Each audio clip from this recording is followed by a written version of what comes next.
হে ইয়ো WhatsApp ইস না নাম বলা যাবে না, দুঃখিত। আমরা হচ্ছে একটা প্যারাগ্রাফ বানাইছি আমাদের হচ্ছে একটা হচ্ছে এটাকে বলা হয় গুড প্যারাগ্রাফ। গুড মিনস যেগুলো হচ্ছে যেই প্যারাগ্রাফগুলো ভালোকে রিপ্রেজেন্ট করে। এখন এরকম কি কি প্যারাগ্রাফ আছে আমি হচ্ছে চ্যাট জিপিটি থেকে একটু দেখাই। যেমন হচ্ছে ট্রি প্ল্যান্টেশন, এটা একটা গুড প্যারাগ্রাফ বলা যায়। এ রেইনি ডে একটা good paragraph. A winter morning, climate change, এটা বাদে এটা বাদে ডিফরেস্টেশন বাদে। তারপর হচ্ছে your daily routine, your school library, a street hawker, এগুলো সবই গুড প্যারাগ্রাফ। এ টি স্টল, এটাও একটা good paragraph. A village fair একটা গুড প্যারাগ্রাফ, কারণ হচ্ছে এখানে সব ভালো ভালো কথাবার্তা লেখা হয়। গুড প্যারাগ্রাফ মানেই আমি বুঝিতে চাইতেছি ভালো প্যারাগ্রাফ। ইয়োর স্কুল ম্যাগাজিন মানে মাই স্কুল ম্যাগাজিন, খুবই ভালো। Importance of learning English, student life, এগুলো সব ভালোকে রিপ্রেজেন্ট করে। এই ভালোকে রিপ্রেজেন্ট করা নিয়ে এত এত প্যারাগ্রাফকে আমি হচ্ছে একটা প্যারাগ্রাফে বন্দি করার চেষ্টা করেছি, যেখানে লেখা আছে যেমন there are many important parts of our life such as education, female education, students life etcetera.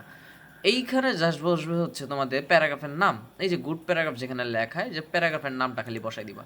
যেমন হচ্ছে আমরা যে ধরি ইয়োর ডেইলি রুটিন, এই যে যেমন এই জিনিসটা ইয়োর ডেইলি রুটিন, এই জিনিসটা জাস্ট কী করবা এখানে বসাই দিবা ইয়োর ডেইলি রুটিন। এখানে কি লিখবা? Your daily routine is one of them. It is a part and parcel of our life. We can not think our education life without ইট। তার মানে এখানে তুমি যে কোনো একটা জাস্ট টপিক নাও, যেমন মাই স্কুল ম্যাগাজিন, ধরো এটা পরীক্ষা আসছে এবং তুমি কি লিখবা? যেমন হচ্ছে এখানে লিখবা স্টুডেন্টস লাইফ এটসেট্রা, এটা প্ল্যানটা একদম কমন থাকবে। তারপর কি লিখবা? A school magazine is one of them. It is a part and person of our life. We can not think our education life without it. তো এই হচ্ছে অবস্থা, যেটা দিয়ে তুমি হচ্ছে খালি তোমার কাজ কি, খালি ঘরটার মধ্যে হচ্ছে তোমার প্যারাগ্রাফের টাইটেলটা বসাইতে হবে। এই তো এইভাবে হচ্ছে যাবে, খালি ঘরটার মধ্যে হচ্ছে সব খালি প্যারাগ্রাফের টাইটেল বসাবে। এটা গুড প্যারাগ্রাফের কথা এখানে বললাম। এবার সেই ব্যাড প্যারাগ্রাফে, আমি এখানে ব্যাড প্যারাগ্রাফে কতগুলো লিস্ট বানিয়ে রাখছি, যেমন গ্লোবালাইজেশন, ক্লাইমেট চেঞ্জ মানে আমাদের ক্লাইমেটের পরিবর্তন, এটা তো একটা খারাপ ইঙ্গিত। গ্রিন হাউস এফেক্ট, যেটা আমাদের পৃথিবীকে উষ্ণ করে ফেলতেছে, খারাপ একটা কথা, আমরা হচ্ছে এটা নেগেটিভ সাইড পৃথিবীর। ডিফরেস্টেশন, গাছ কাইটা ফেলা, এটা হচ্ছে এটা নেগেটিভ সাইড। জেন্ডার ইকুয়ালিটি, অনেক নেগেটিভিটি আছে এর মধ্যে। ফুড অ্যাডাল্টারেশন মানে হচ্ছে খাদ্যে ভেজাল যোগ করা। ইন্টারনেট অ্যাডিকশন মানে হচ্ছে ইন্টারনেটের প্রতি আসক্তি। যারা আমার ভিডিওটা দেখতেছো আমি জানি তোমরা ইন্টারনেটে অনেক আসক্ত, কেউ গেম খেলো অথবা মোবাইলে পিসিতে বসে থাকো।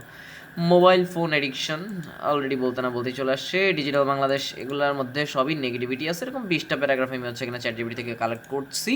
এখন কী করবো তোমাদের এখানে আমি জাস্ট একটা জিনিস দেখাই, যেমন হচ্ছে ধরো ডিফরেস্টেশন, এটা নিয়ে আমরা হচ্ছে বলি, তাহলে কি লিখবা? ডিফরেস্টেশন, এখানে জাস্ট খালি ঘরের মধ্যে তোমরা কি বসাবো? ডিফরেস্টেশন। টাইটেল কি দিবা? Deforestation. Deforestation is a great and harmful problem. It is not only a common matter, এটা শুধুমাত্র একটা কমন বা সাধারণ ম্যাটার নয় ফর আওয়ার কান্ট্রি, আমাদের দেশের জন্য, but also for the other countries, অন্যান্য দেশের জন্য টু।